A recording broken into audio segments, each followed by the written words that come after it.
ओ हीरा के बेटा, लेता ओ हीरा के बेटा 3 महीना से। संगम रिकॉर्डिंग स्टूडियो अमनौर। यो यो साइलेंस सिंह संगम वे लेता ओ हीरा के बेटा 3 महीना से। लेता ओ हीरा के बेटा 3 महीना से। अब दिल न लगाओ ये हसीना से।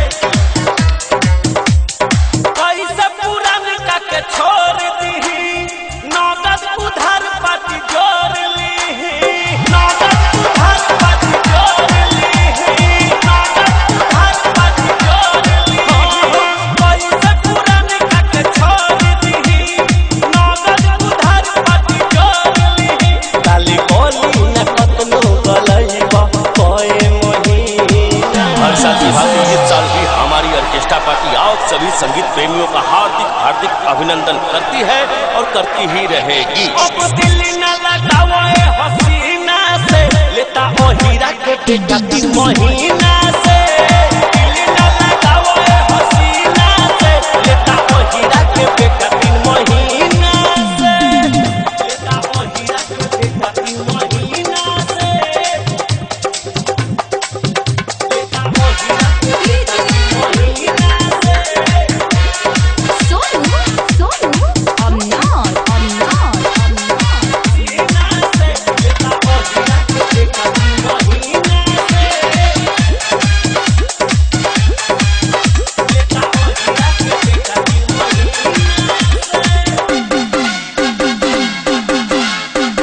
हमके न कर परेशान रे, भेटी न ऐसन समान रे, भेटी न ऐसन समान रे, भेटी न ऐसन समान रे। हमके न कर परेशान रे, भेटी न ऐसन समान रे। या तुझी से बंगाली हल बाटे न इतना आसान रे।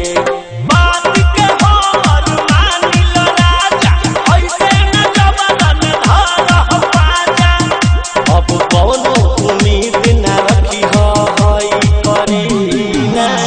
आप लोग से नम्र निवेदन है कृपया स्टेज के नीचे ही डांस कर, स्टेज पर ना चढ़े, नहीं तो स्टेज टूट सकता है, फूट सकता है, लूट सकता है। अब दिल न लगाओ ये हसीना से। लेता ओ हीरा के बेटा 3 महीना से।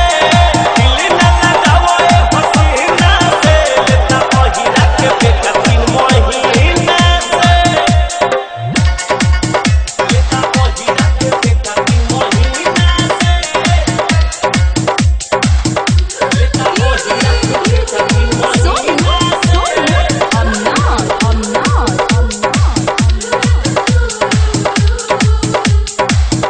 लेता ओ हीरा के बेटा 3 महीना से। बात बा ईमान के, ठेके न देव बबुआन के, ठेके न देव बबुआन के, ठेके न देव बबुआन के। बात बा ईमान के, ठेके न देव बबुआन के। यादो दिखई है मन भर खियई है, ठेकी न जिला जवार के। रंजन विकास के आस के, मुकेश लालन के विश्वास के। कहे शैलेश संगम सकले राखत सीना। हेलो कृपया आप लोग झगड़ा न करें, मार पिटाई न करें, दूरी बना के रखें। कोरोना का माहौल है, जिसको लेना है लेने दीजिए ना महाराज। अब दिल न लगाओ ये हसीना से। लेता ओ हीरा के बेटा 3 महीना से।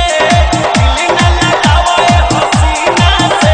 लेता ओ हीरा के बेटा 3 महीना से। कैसे पुरान का के छोड़ दी, नगद उधार पाती जोड़ ली। डाली बोली न कतनो गलैबा कोई महीना से। आप सभी संगीत प्रेमियों से नम्र निवेदन है कि कृपया ढोल पर ढेला न चलाएं, अगर छेद हो गया तब क्या हुई। अब दिल न लगाओ ये हसीना से। लेता ओ हीरा के बेटा 3 महीना से दिल न लगाओ ए हसीना से लेता ओहिरा के बेटा 3 महीना से। संगम रिकॉर्डिंग स्टूडियो अमनौर।